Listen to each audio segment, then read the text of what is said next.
The Galactic Academy was the largest school in the universe. Built inside a giant space station, it floated peacefully near the stars. Students from hundreds of different planets came here to learn about history, science, and different worlds. Today was supposed to be an ordinary day. But something strange happened. In a giant hall filled with glowing screens and floating books, Professor Zeleth, a tall creature with silver skin, stood before the young students. His voice was deep and serious. "Listen, carefully," he said. "Today we discuss the most important rule in the galaxy. Never go near Earth." The students exchanged confused looks. A small green-skinned girl named Lura raised her hand. "Professor," she asked, "what is Earth?" A shiver ran through the class. Some students gasped. Others looked away. Professor Zeleth narrowed his bright, yellow eyes. "Earth," he said slowly, "is a death world. It is the most dangerous place known. Even the bravest warriors avoid it." A boy with 4 arms named Threx laughed nervously. "How dangerous can it be? It looks so small compared to our worlds." The professor slammed his hand on the table, making a loud boom sound. "Do not underestimate Earth," he warned. "There are creatures there that can kill in seconds. Even the air and water are dangerous, but the worst danger," he paused and lowered his voice, "is the humans." The students leaned forward, curious and afraid. "Humans," the professor whispered, "are survivors. They are stronger, faster, and more stubborn than any species you know. They fight storms, monsters, even each other. Earth made them powerful beyond reason." The room grew cold. Lights dimmed. "But why don't we learn more?" another student asked, a small winged creature with glowing feathers. Professor Zeleth shook his head. "All information about Earth is restricted. It is forbidden for your safety." Then he turned to the screen behind him. A giant red stamp appeared. "Earth, access denied." The class was dismissed. Students slowly packed up their things. Whispers filled the room. Is it really that bad? Maybe the professors are lying. Maybe it's just an old story. Lura, Threx, and 2 others, a tall, thin creature named Orin, and a small, furry alien named Piku, stayed behind. They huddled in a corner. "I don't believe it," Threx said. "No planet can be that deadly." "I want to know the truth," Lura added, her green eyes shining with excitement. "But how?" Piku squeaked.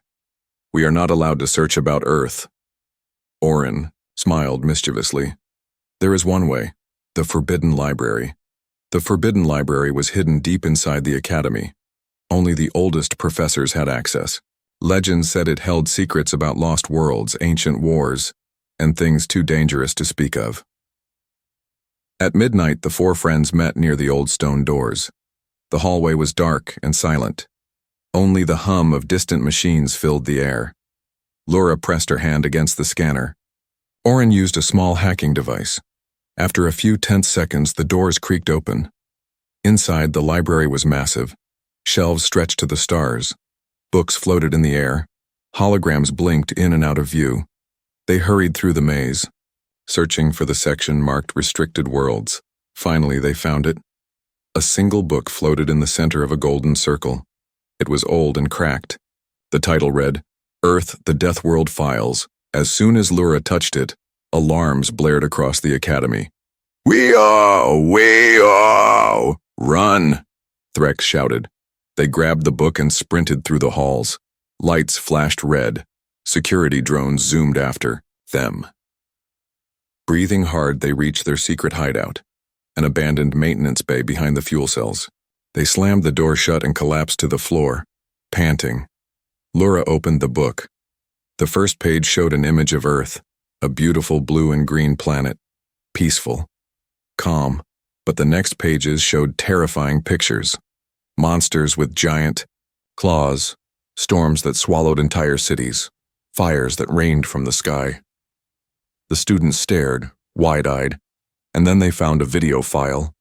It was shaky, old, and covered in static. But one thing was clear. A human, small compared to the monsters. Around him and stood alone, holding only a simple spear. Behind him a burning forest. In front of him a creature 20 times his size. The human didn't run. He roared back at the monster and charged. The screen froze on the image of the tiny human leaping toward certain death without hesitation. The friends sat in silence. This is why they call it a death world, Lura whispered. But what kind of creatures are humans? Oren said, trembling. Piku's fur bristled. They are not creatures, he said softly. They are something else. Outside, the academy alarms continued to blare, and far, far away on Earth.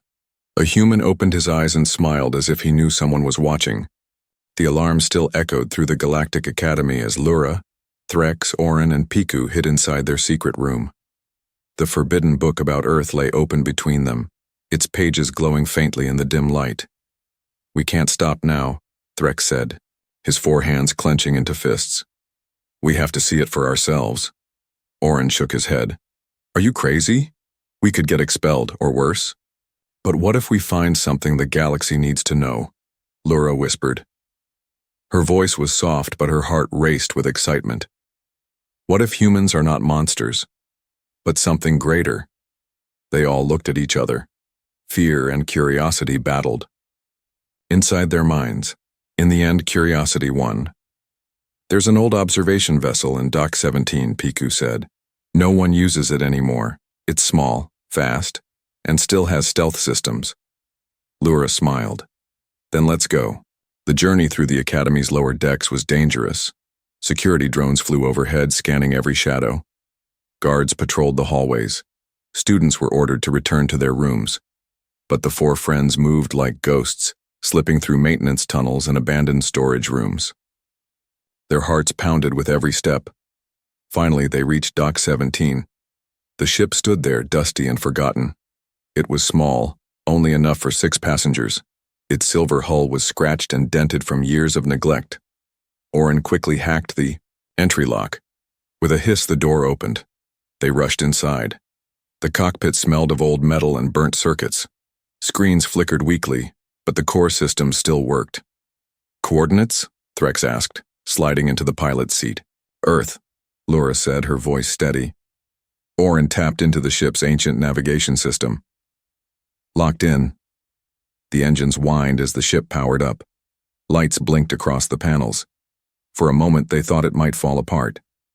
Then, with a loud rumble, the vessel lifted off and shot into the stars. Behind them, alarms in the dock exploded into red lights. Automated cannons swung toward them, but Oren activated the stealth drive just in time. The ship shimmered and vanished from sensors. They were free. For now. As they soared through space, the students stared at the endless darkness ahead. None of them spoke for a long time. Finally, Piku broke the silence. What if we find something we can't survive? Threx grinned. Then at least we'll be the first to see it. Hours passed. The stars blurred into long streaks as the ship traveled faster than light. They crossed the safe borders of the Galactic Academy's protected zone. Beyond it was the wild space, a place filled with ancient ruins, lost planets, and secrets too dangerous to be named. And among those secrets floated Earth. The ship shuddered as it entered Earth's system. Immediately, strange things began to happen. The navigation system glitched. Screens showed dozens of error messages. The communication system buzzed with static. Strange signals jammed their frequencies.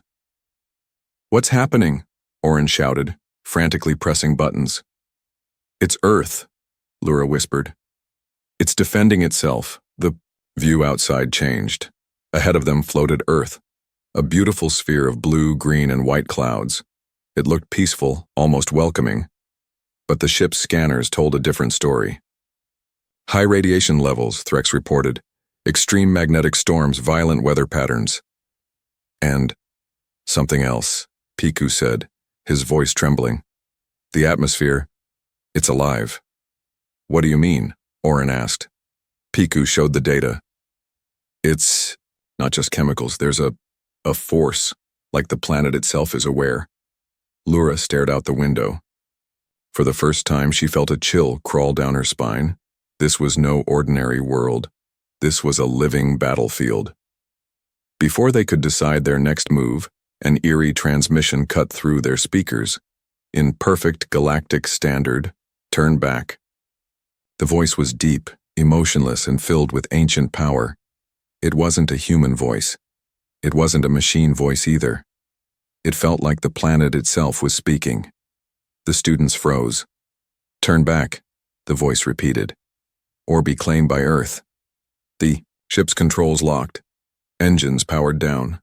They were trapped, slowly drifting toward the planet. We have no choice, Lura said. We have to land. The others nodded, fear gripping their hearts. Slowly, helplessly, the ship descended toward the death world. As the clouds swallowed them, the outside world vanished into thick white mist, and below, hidden in the forests, oceans, and mountains, the true test waited for them. The ship trembled as it pushed through the thick atmosphere. Outside, nothing could be seen, only swirling gray clouds and flashes of strange blue lightning. Inside, the students sat silently, gripping their seats tightly. I can't see anything, Threx said, wiping fog from the glass. His voice was tight with fear. Piku's fur stood on end. Sensors are useless. It's like the planet is hiding itself. Lura leaned closer to the window, her heart pounding. We have to trust our eyes now. Suddenly, the clouds broke apart. A blinding light flashed through the cockpit, and for the first time they saw it.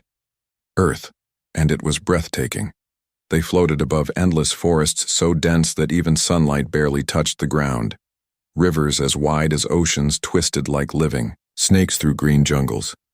Towering mountains covered in pure white snow stabbed the sky like knives. Huge storms rumbled far away, flashing with angry energy.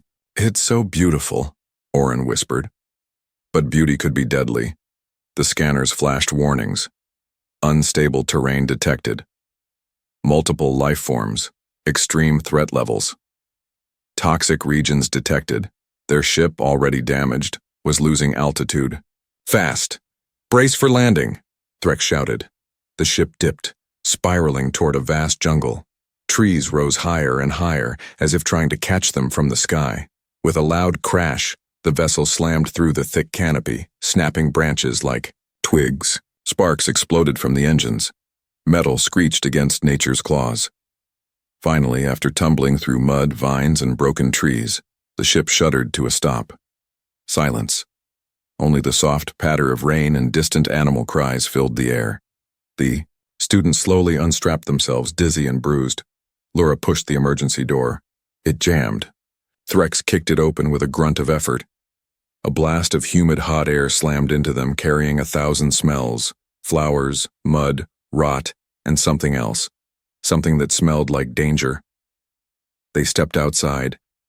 The jungle was alive. Trees, twisted in unnatural shapes. Some had thorns the size of swords. Vines slithered across the ground like snakes. Giant insects with glowing eyes buzzed past. In the distance, something large crashed through the undergrowth. Piku clutched Orin's arm. We shouldn't be here. Orin scanned the area. We have to find shelter before nightfall. Why? Threx asked, though he already feared the answer. Orin pointed at the sky. Above them, something circled, something big, with wings so wide they blotted out the clouds. Predators hunt at night, Orin said grimly. They moved carefully, sticking together, watching every shadow. Suddenly, a sharp shriek tore through the trees. The ground trembled. Branches cracked. Something was coming. Something massive. They barely had time to react before a creature crashed into view. It was unlike anything they had ever seen. A hulking beast covered in dark scales, with 6 legs, each the size of a tree trunk. Its jaws dripped with saliva. Its eyes burned with a wild, hungry intelligence. It sniffed the air and turned directly toward them. Run! Lura screamed. They ran through the thick jungle, slipping in mud, dodging snapping branches and poisonous plants. But the beast was faster. It gained ground with terrifying speed. Piku stumbled. The beast roared, a sound that shook the leaves from the trees, just as it leapt toward them, ready to strike. A sudden loud bang echoed through the jungle. The creature jerked sideways, stunned. Another bang followed, and the beast roared in anger and retreated into the shadows.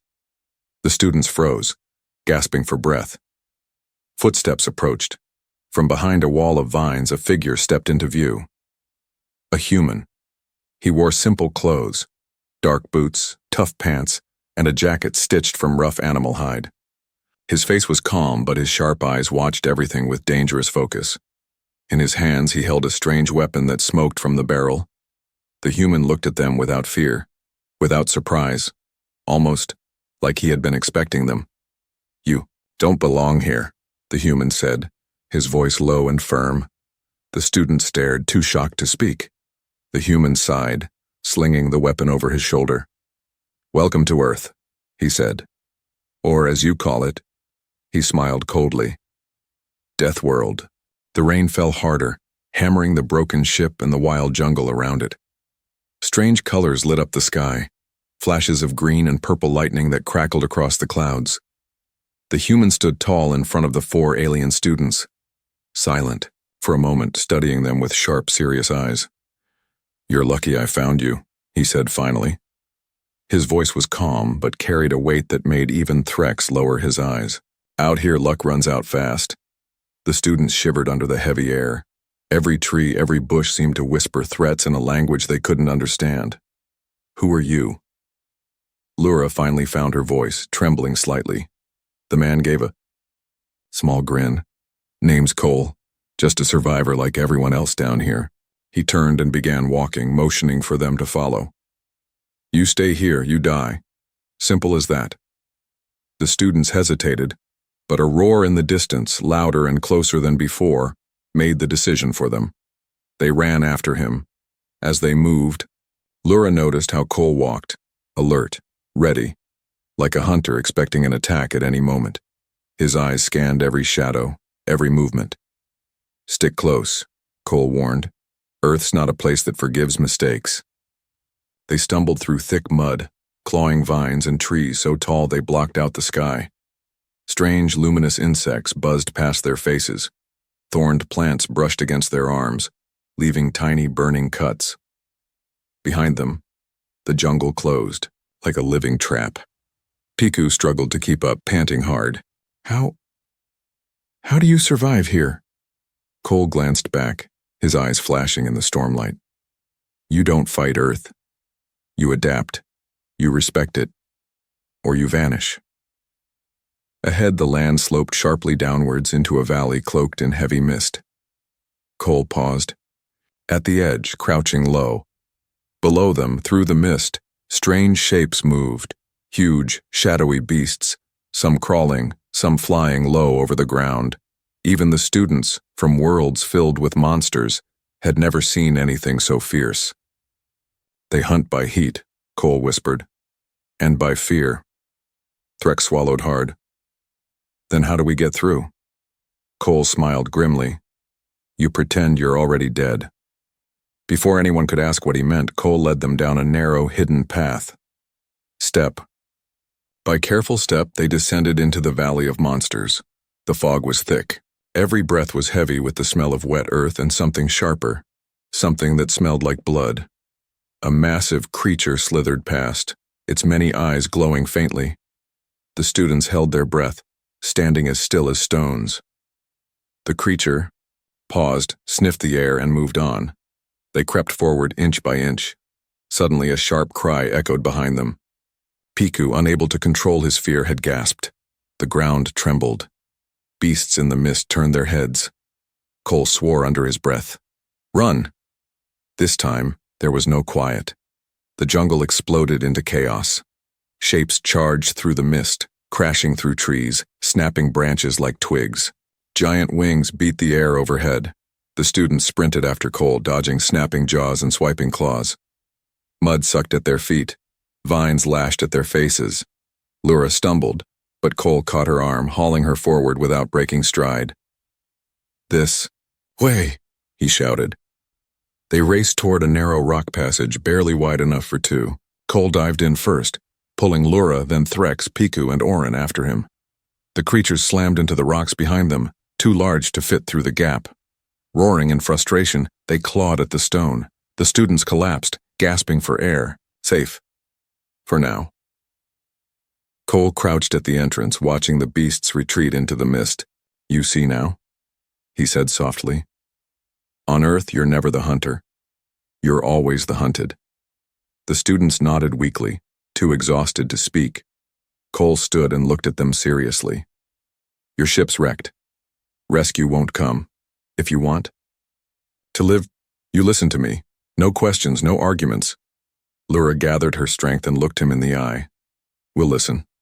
Cole nodded once. Good. He pointed deeper into the rocky caves. First, we find shelter. Then, we teach you how to survive. Above them, the storm thickened, and deep in the jungle, something far worse than beasts stirred in the darkness, sensing the arrival of fresh prey. The real test had only just begun. The cave was cold and dark, but it was safe for now. The students sat close together, shivering not just from the cold but from fear. Outside, the jungle still roared with unseen dangers. Inside, only the steady sound of their breathing filled the silence. Cole sat by the entrance, sharpening a jagged piece of metal into a weapon. The firelight flickered across his face, making him look even more rugged, more dangerous. You need to understand something, Cole said, breaking the silence. Earth is not just dangerous because of its beasts, storms, or poison. He tossed the sharpened blade to the ground in front of them. The real danger is us. The students exchanged uneasy glances. What do you mean? Lura asked, her voice barely above a whisper. Cole leaned forward, his eyes hard. Humans were made by this world. Every storm, every monster, every disaster shaped us. We didn't conquer Earth with strength. We survived it with stubbornness, with madness, with heart. He threw a small stone into the fire, sending sparks flying. Out there, he said, pointing to the wild jungle, every creature is stronger, faster, deadlier. And yet humans thrived. We learned to fight with sticks when we had no claws. We learned to run marathons when our prey was faster. We learned to heal wounds with mud when there were no medicines. Cole's voice grew softer but more dangerous. Pain became our teacher. Fear became our friend. Death became our neighbor. Threx swallowed hard. His forearms crossed tightly over his chest. But you're just one human, he said. How can you survive here alone? Cole smiled, but there was no joy in it. I'm not alone, he said. Earth is with me, always. Suddenly, without warning, the cave shook. Dust rained down from the ceiling. Cole jumped to his feet, grabbing his makeshift blade. Stay here, he ordered. He moved with silent speed, disappearing into the shadows. The students huddled together, trembling. Outside, heavy footsteps echoed, slow and deliberate. Then came a new sound, laughter. But it was not friendly laughter. It was cold, mocking, filled with hunger. Figures appeared in the mist. They were not beasts. They were humans. But different. From Cole. Wild-eyed, scarred. Their clothes were ripped and stained. Their bodies were lean, tough, and dangerous. They had survived the death world, but at a cost. One of them, a tall woman with a scar running across her face, grinned at the students. Fresh meat, she hissed. The students backed away, terrified. Before they could react, Cole appeared from the shadows, placing himself between the students and the strangers. You're not taking them, Cole said, his voice calm but deadly. The scarred woman laughed again. What are you going to do, Cole? Fight all of us? Cole didn't move. He just smiled. A slow, terrifying smile. Not fight, he said. Teach. Without warning, he lunged. The cave exploded into chaos. Cole moved like a force of nature. Every move was sharp, precise, deadly. He used the narrow space to his advantage, knocking enemies into walls, tripping them, disabling them one by one. The students could only watch, stunned. This was no ordinary fight. This was survival. Cole fought, not with style or beauty, but with pure, brutal efficiency. Every strike was meant to end the battle quickly. The scarred woman lunged at him with a jagged spear. Cole dodged, grabbed her arm, and twisted it until she screamed and dropped the ontent. "Weapon. Leave," Cole growled. "Or next time you won't get a warning." The surviving attackers scrambled away, disappearing into the jungle. The cave grew silent once again. Cole turned back to the students, breathing heavily but still steady. "This," he said, pointing after the fleeing figures, "is why Earth is feared." He knelt beside them, his voice softer now. "But remember this too. Humans are not only monsters. We can be protectors, friends, family." Lura looked at him, eyes wide with wonder.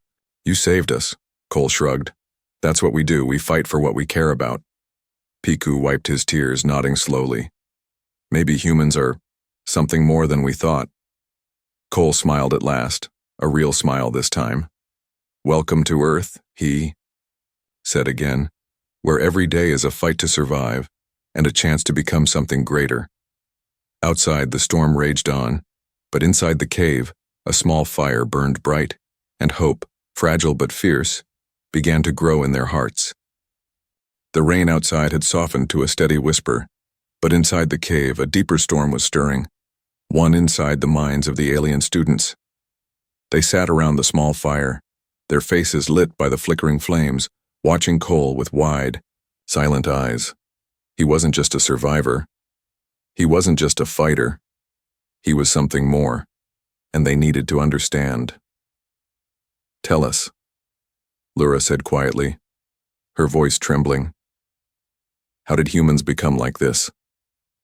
Cole poked the fire with a stick, sending a shower of sparks into the damp air. He was silent for a long moment, thinking. Then slowly he spoke. "Earth didn't give us a choice." He pointed up at the dark, dripping ceiling of the cave. "From the beginning, we were hunted. By predators, by disease, by disasters. Every step forward was a step through blood and fire." The students listened, closely, drawn in by the rough music of his words. "Our ancestors starved in deserts. They froze in blizzards. They drowned in floods. But they never gave up." He tapped his chest with a heavy hand. "They built something here." His voice grew softer. "Not cities, not weapons. Spirit." Oren tilted his head. "Spirit?" Cole nodded. "The refusal to quit. The will to fight when your body says fall. The hope to stand up even after everything breaks." He looked at each of them one by one. "You can kill a human's body," he said, "but you can't kill their spirit. That's why Earth shaped us differently." Threx frowned. "But you said Earth is alive. How? Why would a planet do that?" Cole smiled, faintly, the fire reflecting in his eyes. "Some say Earth has a soul. Some say it's just nature, doesn't matter. What matters is what it taught us." He reached into his worn jacket and pulled out a small, battered item, a photo. It showed a group of humans, standing together, smiling, under a ruined building. "This," he said, holding the photo carefully, "is what Earth creates. People who find light even in the darkest nights. People who protect each other even when the world falls apart." The students leaned in, touched by something they didn't fully understand. Piku sniffled. "But why did the galaxy fear you so much?" Cole leaned back, resting against the rough stone wall. "Because humans don't stop," he said simply. "When we love fiercely. When we hate, we fight with everything we have. And when we lose everything, we rebuild." He smiled grimly. "There's no force in the universe more dangerous or more beautiful than a human with nothing left to lose." Silence filled the cave, heavy and powerful. Outside, the storm began to clear. A few thin beams of sunlight broke through the clouds, shining across the jungle. It felt like Earth itself was listening. Cole stood up and strapped a worn blade to his belt. "You're not just visitors anymore," he said. "You've seen Earth. You've survived its beasts. You've met its children." He looked at them with something almost like pride. "You're Deathworlders now too." The students sat in stunned silence. Deathworlders, not as an insult, but as a badge of honor. Slowly, Lura stood. She bowed her head slightly. We will carry this knowledge. We will honor it. Threx placed a heavy hand over his heart. Orin and Piku did the same. They weren't the same beings who had arrived here scared and curious. They had been tested by the wild, by fear, by truth, and they had survived. Cole looked out at the clearing sky. You'll go back one day, he said, but you'll never truly leave. Earth changes you. He smiled a real warm smile. Welcome to the family. Above them, the first stars appeared in the fading blue sky. Earth, the death world, had accepted them, not as enemies, but as its children. The sun rose slowly over the wild jungles of Earth, painting the sky with burning gold and deep purple. Mist curled around the broken trees and giant ferns like ancient spirits watching from the shadows. Inside the small cave, Lura, Threx, Orin, and Piku stood beside Cole, their eyes fixed on the horizon. It was time to leave. Their ship, once shattered and useless, had been repaired. Barely. With Cole's help and their own stubborn effort, they had patched it enough to fly back into orbit. But none of them felt the same excitement they had when they first arrived. They had come to Earth as curious students. They were leaving as something else entirely. We'll never forget this, Lura said quietly. Cole chuckled, rough but kind. You won't have a choice. He pointed to the scars on their hands, the cuts from thorned vines, the burns from toxic plants, the bruises from battles fought not with weapons, but with will. Earth leaves its mark, he said. Not just on your body, on your soul. The students nodded, each feeling a strange heaviness inside their hearts. They weren't sure if it was fear or pride or both. Threx frowned as he looked at the repaired ship. When we get back, they'll punish us. Maybe, Cole said. Or maybe they'll fear you, respect you. He stepped closer, lowering his voice. Because now, you know something they don't. Piku's fur bristled in the cool morning air. What's that? Cole smiled. The smile of a man who had seen too many battles, too many miracles. You know that survival isn't about strength or power, he said. It's about the fire inside you. The fire that refuses to die. Even when the universe throws everything it has to crush you. He placed a rough hand on Lura's shoulder. And that, he said, makes you more dangerous and more precious than any weapon. The ship's engines sputtered to life, humming with weak but steady power. The students climbed aboard, casting one last look at the wild land that had tested them, broken them, and rebuilt them. Cole stood a few paces away, hands on his hips, watching them with quiet pride. As the ship rose slowly into the sky, cutting through the mists and clouds, the students pressed their hands against the glass, watching Earth grow smaller beneath them. It wasn't just a planet, it was a teacher, a trial, a home they didn't know they had found. In orbit, the Galactic Council's patrol ships waited, their weapons ready, their judgment sharp. They would be questioned, punished, maybe even exiled, but they no longer feared it. They had faced Earth and lived. They had been marked by the death world. And deep inside, where no scan or sensor could ever reach, they carried a new strength, something no power in the galaxy could ever take away. Weeks later, back at the Galactic Academy, whispers filled the great halls. The 4 students had returned and different. Their eyes were sharper, their movements quicker, their silence heavier. Professors who once lectured them now spoke in hushed tones. Fellow students who once mocked them now stepped aside respectfully. They were called the Touched by Earth, a title spoken with fear and awe. And high above, in the endless darkness of space, Earth spun quietly, waiting, watching, knowing that one day, when the stars themselves cried out for help, it would be Earth's children, its deathworlders, who would answer the call.